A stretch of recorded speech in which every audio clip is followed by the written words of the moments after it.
मुल्क के मुख्तलिफ एयरपोर्ट्स पर गुज़िश्ता चंद माह से मुसाफिरों को ऑफलोड किए जाने के बढ़ते हुए वाक़यात ने न सिर्फ पाकिस्तानी शहरियों की नक़्ल हरकत को मुश्किल बना दिया है बल्कि इमिग्रेशन के पूरे निज़ाम की शफ़ाफियत, पेशा वराना सलाहियत और इख्तियारात के इस्तेमाल पर संगीन सवालात खड़े कर दिए हैं। इत्तलात के मुताबिक सूरत हाल ये है कि वो मुसाफिर भी बोर्डिंग कार्ड मिलने के बाद अचानक रोक दिए जाते हैं जो मुकम्मल visa, return ticket, hotel booking और कानूनी दस्तावेजात रखते हैं। ख़ास तौर पर खलीजी ममालिक जाने वाले मजदूर, वर्क वीज़ा रखने वाले नौजवान और रोज़गार की तलाश में सफ़र करने वाले शहरी गैर मुतवक्के रोक टोक का सबसे ज़्यादा निशाना बन रहे हैं। सिर्फ कराची एयरपोर्ट से 10 माह में 8,000 मुसाफिर ऑफलोड किए गए हैं। FIA के मुताबिक ऑफलोडिंग किसी इम्तियाज़ या ज़ाती राय की बुनियाद पर नहीं की जाती बल्कि इंसानी स्मगलिंग, जाली वीज़ा, गैर कानूनी भर्ती एजेंटों और मुश्तबा सफरी दस्तावेजात के खतरात के बायस इमिग्रेशन चेक को सख्त बनाना ज़रूरी है। अगर कोई मुसाफिर अपनी सफरी गर्ज को वाज़ेह तौर पर साबित ना कर सके या उसकी दस्तावेजात में मामूली भी ताज़ाद हो तो मुस्तक़बिल में मुमकिना नुकसान या गैर कानूनी सरगर्मियों से बचने के लिए उसे रोकना ज़रूरी है। दूसरी जानिब मुतासिरा मुसाफिर, ट्रेवल एजेंट्स और बैरून मुल्क मजदूरी करने वाले शहरी ये मौक़िफ़ रखते हैं कि मौजूदा सख्ती कानून से ज़्यादा इख्तियारात के बेजा इस्तेमाल की अलामत बनती जा रही है। मुतासिरीन के मुताबिक ऑफलोडिंग के फैसले शफाफ नहीं, एक ही दस्तावेज़ एक मुसाफिर के लिए काबिल कबूल और दूसरे के लिए नाकाफ़ी करार कर दी जाती है और बाज़ औक़ात ऐसे कागजात भी मांगे जाते हैं जिनका वीज़ा पॉलिसी से कोई ताल्लुक़ नहीं। स्टूडेंट्स, गरीब मेहनत कश जो लाखों रुपए खर्च करके वीज़ा और टिकट लेते हैं, अगर मुकम्मल कानूनी कार्रवाई के बावजूद रोक दिया जाए तो ये सिर्फ फ़र्द नहीं बल्कि पूरे ख़ानदान के माशी मुस्तक़बिल पर सवालिया निशान है। इंसानी स्मगलिंग रोकना रियासत की नागुज़ीर तरजीह है, मगर इसके साथ ये भी हकीकत है कि कानूनी तौर पर क्लियर मुसाफिर का बिला जवाज़ ऑफलोड होना किसी भी निज़ाम के वक़ार, शफाफियत और एतमाद को कमज़ोर करता है। FIA के लिए ज़रूरी है कि क़वायद वाज़ेह, फ़ैसले यकसां और जाँच का तरीक़ा शफ़ाफ़ हो, जबकि मुसाफिरों को भी मुकम्मल, दुरुस्त और काबिल तस्दीक़ सफरी दस्तावेज़ात के बगैर सफ़र की कोशिश नहीं करनी चाहिए। मौसर इमिग्रेशन वो है जो ना इख्तियार को कमज़ोर करे और ना शहरी के हक़ सफ़र को गैर यकीनी बनाए। असल इम्तिहान भी यही है कि तहफ़्फ़ुज़ और सहूलत दोनों एक साथ मुमकिन बनाए जाएँ, मगर क्या ऐसा हो पा रहा है? इसी पर गुफ्तगू करेंगे। पैनल के लिए सवाल: एयरपोर्ट्स पर बढ़ती हुई ऑफलोडिंग की शिकायत, सिक्योरिटी की ज़रूरत या निज़ाम की शफाफियत पर सवालिया निशान। शहजाद चौधरी साहब यहाँ मुसाफिर कह रहे हैं कि इख्तियारात का बेजा इस्तेमाल हो रहा है, मगर FIA कह रही है कि वो सख्ती इंसानी स्मगलिंग और जाली दस्तावेजात रोकने के लिए ये ज़रूरी हैं। और ऐसे बहुत से मामलात यहाँ से बाहर जाने वालों के यहाँ रिपोर्ट हुए हैं जिन पर बतौर पाकिस्तानी शर्मिंदगी भी होती है। मगर क्या हमारा जो निज़ाम है ये इतना इक्विप्ड है कि इतनी तेज़ी से जाँच करके गैर ज़रूरी तौर पर एक्शन ना ले जो किसी का नुकसान करे? आयशा, ये वही FIA है ना जिसने रिसेंटली, ये भी कुछ चंद माह पहले, मेरा ख्याल है इसी साल में, एक कराची का जो क्रिप्टो का कोई लड़का था जो बहुत क्रिप्टो के अंदर वो अपना अकाउंट्स करता था, उसको 4 आदमियों ने अगवा किया और उसका पता लगा तो ले गए अपने दफ्तर में और वहां पे जाके उन्होंने उससे जितने अकाउंट से पैसे थे वो अपने अकाउंट्स के अंदर ट्रांसफर करा लिए। ये वही FIA है जिसने के चंद ही शायद दिन पहले या कुछ हफ्ते 1-2 पहले एक एंकर हैं किसी चैनल के, उनको वापसी पे रोक लिया और कहा कि आप कोई इजाज़त नहीं है अंदर आने की, या हम आपके बारे में तफ्तीश करना चाहते हैं। वो अच्छी खासे चैनल के एक एंकर हैं जिनको इसमें से गुजरना पड़ा। तो FIA में भी इंसान बैठे हैं और बदकिस्मती हमारी ये है कि जो अहलियत हम तवक्को करते हैं वो नहीं होती लोगों के अंदर। मुझे मेरा सफ़र बाहर का रहता है बहुत फ्रीक्वेंटली, मैं तकरीबन हर साल कहीं ना 1-2 मरतबा जाता हूँ। तो एक अब ज़रा ज़्यादा चेकिंग स्टार्ट हो गया, मुझे भी अब पूछा जाता है कि आप क्यों जा रहे हैं। तो मैंने कहा भाई मैं तो अब 73 साल की उम्र के अंदर अगर आपको खतरा नज़र आता हूँ तो शुक्र करो मैं जा रहा हूँ, मतलब वापस आऊँगा तो रोक लेना। तो बहरहाल कहने का मतलब यह है कि कुछ छोटा नंबर नहीं है ये जो उनको उतारा जाता है खतरे और सिक्योरिटी के मामले। 6,15,000 लोग उनको रोका, ये जो गए हैं, जो चले गए हैं इस साल के अंदर 6,15,000। तो आप अंदाजा लगाइए कि 6,15,000 को, और जो रोके जा रहे हैं, ना रोके जाते तो उनके अंदर कितना नंबर ऐड होता। बदकिस्मती से पिछले 2-3 साल के अंदर एक सेंसिटिविटी आ गई है कि जो लोग मुल्क छोड़ के जा रहे हैं ये क्यों छोड़ के जा रहे हैं, उससे एक इमेज खराब होता है पाकिस्तान का। और शायद ये भी इसमें भी हकीकत है कि जिस किस्म के लोग जाते हैं उसके अंदर कुछ ऐसे लोग भी चले जाते हैं जिनको नहीं जाना चाहिए, जिनके पास शायद कागजात पूरे नहीं होते, फिर वहां जाके मामलात और खराब करते हैं, पाकिस्तान का नाम खराब करते हैं। तो ये भी एक हकीकत है जिसका आपने जिक्र किया। बड़ा सवाल यह है कि लोग हिजरत क्यों करते हैं। हिजरत की क्या अहमियत है हमारे अपने इस्लामी तारीख के अंदर, सही। और उसके बाद हिजरत क्यों की जाती है, किस लिए की, जिसके लिए की जाती है, सबको पता है। और दुनिया भर में, सिर्फ इस्लाम की बात नहीं है, दुनिया भर में हिजरत के बहुत सारी मिसालें हैं जहाँ पर कई नई कौमें बनी। और सबसे बड़ा मसला, किसी किस्म की तकलीफ और उस तकलीफ की फिर शिद्दत जब महसूस की जाती है तो लोग वो जगह छोड़ के मूव आउट कर जाते हैं। इकोनॉमी स्टेबिलिटी नहीं है, उम्मीद नहीं है, कोई लीडरशिप का कोई ऐसा कोई अंसर नजर नहीं आता जो उनको उम्मीद दिला सके। सही। एक वक्त था कर्ज उतारो मुल्क संवारो के ऊपर लोग अपना हर चीज लुटा दिया करते थे ठीक। इस मुल्क की खातिर। अच्छा, फिर उसके बाद एक सियासी अमल था, जो सियासी अमल में कनेक्टिविटी, जो जो उनका कनेक्शन था लोगों अपनी लीडरशिप के साथ, वो एक उम्मीद कायम रखता था कि ये हमारा लीडर आएगा तो हमारे लिए बेहतरी करेगा। सही। जहां आप सियासी अमल को मुकम्मल तौर पर रोक दें किसी मुल्क के अंदर, किसी मुआशरे के अंदर, तो फिर लोगों का क्या ताल्लुक रह जाता है किसी, और कोई उम्मीद क्या रह जाती है किसी के साथ। तो मेरा अपना ख्याल ये है कि हमें ये जांचना चाहिए कि लोग छोड़ के क्यों जा रहे हैं, उस तरफ करें बजाय लोगों के रोकने के।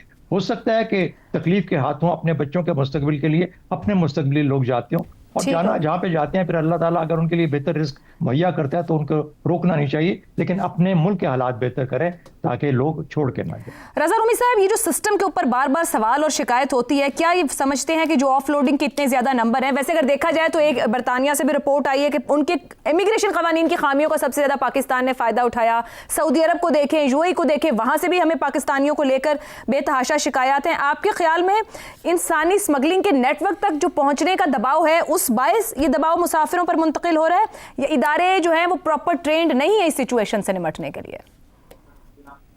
जी बिल्कुल ऐसा ही है, और ये पाकिस्तान में इंसानी स्मगलिंग का जो मसला है वो उसके ऊपर एक सीरियस एफर्ट की जा रही है कि उस तरह के लोग जो कि जाली वीज़े या उस तरह के डॉक्यूमेंट्स पे सफ़र करें जो कि फिर बाद में काबिल कबूल ना हो, या उससे फिर पाकिस्तान के ऊपर हर्फ आए या पाकिस्तान को उसकी शिकायत की जाए, उसका अजाला किया जाए। और ये बिल्कुल एक ऐसा अमल है कि जो होना चाहिए। हमें इस चीज़ का इदराक है कि लोग बहुत से, ख़ुसूसन नौजवान लोग यहाँ से जाना चाहते हैं और जा भी रहे हैं। पिछले कई सालों के आदादो शुमार देख लीजिए, लेकिन उसका ये मतलब नहीं कि रियासत या मुल्क इस चीज़ की इजाज़त दे दे कि आप 2 नंबर कागजात के साथ मुल्क को बदनाम करें। लेकिन ये तो एक पहलू है। दूसरा पहलू ये भी है कि हमारे जो एयरपोर्ट्स हैं वो गत्तागिरी का एक सेंटर भी बने हुए हैं, और इसकी शिकायत वक्तन फवक्तन आती है। देखिए, शहजाद साहब की तरह मुझे भी सफ़र करने का साल में कई बार मौका मिलता है और पाकिस्तानी एयरपोर्ट से डील करना पड़ता है। जितनी यहाँ पर एजेंसीज काम करती हैं, 7-8 के करीब जो है वो CAA है, कस्टम्स है, नारकोटिक्स है, FIA है, इमिग्रेशन का पूरा सिस्टम है, और उसके ऊपर आम मुसाफिर को जो हजीमत और मुसीबत उठाना पड़ती है वो भी मेरे ख्याल से उसकी मिसाल कहीं नहीं मिलती। मुझे दुनिया के बहुत से ममालिक में जाने का इत्तेफाक हुआ है, लेकिन इस तरह की मिसमैनेजमेंट और हर किसी की जो दुकान लगी हुई है वो भी कम ही देखने को मिलती है। क्या वजह है कि लोगों को बोर्डिंग पास कैसे जारी हो जाते हैं अगर उनके कागजात की जांच पड़ताल नहीं होती? आजकल तो एयरलाइन का टिकट नहीं मिलता अगर आपके पास पूरा पासपोर्ट और वीजा और सही कागजात आप जमा ना करवाएं। एयरलाइन से भी बहुत सख्ती की हुई है, लेकिन उनको जब मिल जाए बोर्डिंग कार्ड और उसके बाद उनको ऑफलोड किया जाए तो उसका मतलब कुछ दाल में काला है। वेरी वैलिड पॉइंट कि बोर्डिंग पास मिल जाए और उसके बाद ऑफलोड किया जाए। ये बहुत बड़ा नंबर रिपोर्ट पर गुज़िश्ता 10 माह में 8000 लोगों को ऑफलोड करना, इसका मतलब है वो कभी 2000 होंगे, 4000 होंगे, 6000 होंगे। नंबर यहाँ तक कैसे पहुंच गया है? जैगम साहब, हाल ही में FIA के 86 अफसर और अहलकार जो हैं गैर कानूनी इमिग्रेशन में सहूलतकारी, रिश्वतखोरी, मुसाफिरों को तंग करने, एजेंट से ताल्लुकात और माली बदउनवानियों के इल्जामात के तहत उन पर कार्रवाइयां हुई हैं। इदारे में अगर ऐसे लोग मौजूद हैं, और अभी जिस तरह ऊपर बात रजा रूमी साहब भी कर रहे थे कि अगर आप एयरपोर्ट पे जाएं तो जितने डिपार्टमेंट्स मौजूद हैं या इदारे हैं, आपके लिए चेक उतना ज्यादा है और फैसिलिटेशन वो ना होने के बराबर है। एक खौफ की सी सूरत हाल बनी होगी वहां पर, तो फिर लोगों की शिकायत कहीं ना कहीं तो दुरुस्त मालूम होती है। अगर FIA और इमिग्रेशन में ऐसे लोग मौजूद ना होते तो आज ये हशर हुआ होता कि पाकिस्तानी कहीं पे आपको समुद्रों में डूबते नज़र आ रहे हैं, कहीं वो रुल रहे हैं सहराओं में, और सारे पाकिस्तान से जाते हैं। यहाँ से कोई सड़क के ज़रिए जाता है और ज़्यादा ख़ुद जहाज़ लेकर जाते हैं। मसला ये है कि हमारे जो मालिकान हैं सदियों सोए रहते हैं, और जब ये अचानक जागते हैं तो इनको समझ नहीं आता कि अब करना क्या है। अब आप देखिए जिस तरीके से ये लोग कर रहे हैं कोई SOPs नहीं है, कोई शफाफ तरीक़ाकार नहीं है, कोई वाज़ेह कानून नहीं है, कोई ड्यू प्रोसेस नहीं है। इमिग्रेशन पकड़ पकड़ कर बोर्डिंग गेट से मुसाफिरों को ठप्पा लगाकर उनको ऑफलोड कर रही है। अब इसमें वो लोग भी शामिल हैं जिनके पास जेली वीज़े हैं, जेली रेजिडेंट कार्ड हैं, कोई और मसले हैं, लेकिन बहुत से ऐसे लोग शामिल हैं जिनके पास वर्क वीज़े भी मौजूद हैं, जिनके पास स्टूडेंट के वीज़े भी मौजूद हैं, जिनके पास तमाम कागजात मौजूद हैं, जिन्होंने बाहर जाके काम करना है अपने लिए, अपने ख़ानदानों के लिए, उस मुल्क के लिए, और वो उस वर्क फोर्स का हिस्सा बनने जा रहे हैं या पहले ही उस वर्क फोर्स का हिस्सा हैं जो पाकिस्तान को बिलियंस ऑफ डॉलर्स कमा कर देता है। अब होता यह है कि जब ऊपर वाले अचानक से जागते हैं तो फिर नीचे वाले इसी तरीके से दौड़े लगाना शुरू कर देते हैं, इस तरह की हरकतें करते हैं, और फिर उनके माल लगाने की, उनकी दिहाड़ी लगाने का वक्त आ जाता है। इस बहाने से वो सबको तंग करते हैं, जायज़ लोगों को तंग करते हैं, और फिर जायज़ लोगों को भेजने के, बोर्ड कराने के, फिर उसको पैसे लेते हैं। आप देखिए कितनी शिकायत आपके सामने आ रही है, आप सोशल मीडिया पे जाकर देखिए कितने लोग ये कह रहे हैं। तो सफ़र का जो बुनियादी हक पाकिस्तान का आईन देता है, जो आर्टिकल 15 में लिखा है, किसी वाज़े वजह के बगैर आप किसी शहरी को रोक नहीं सकते, बगैर वाज़े वजह के नहीं रोक सकते। बिल्कुल दुरुस्त है साहब। इफ्तिखार साहब, क्या इमिग्रेशन एहलकार जदीद टेक्नोलॉजी के साथ वीज़ा पॉलिसी, स्क्रीनिंग के तकाजे कि दुनिया जहान में किस तरीके से सफ़र को सहूलत बनाया जा रहा है, सफ़र को अंग्रेज़ी वाला सफ़र या सफ़रिंग नहीं बनाया जा रहा, क्या अपडेटेड हैं, ट्रेंड हैं अब? Absolutely no.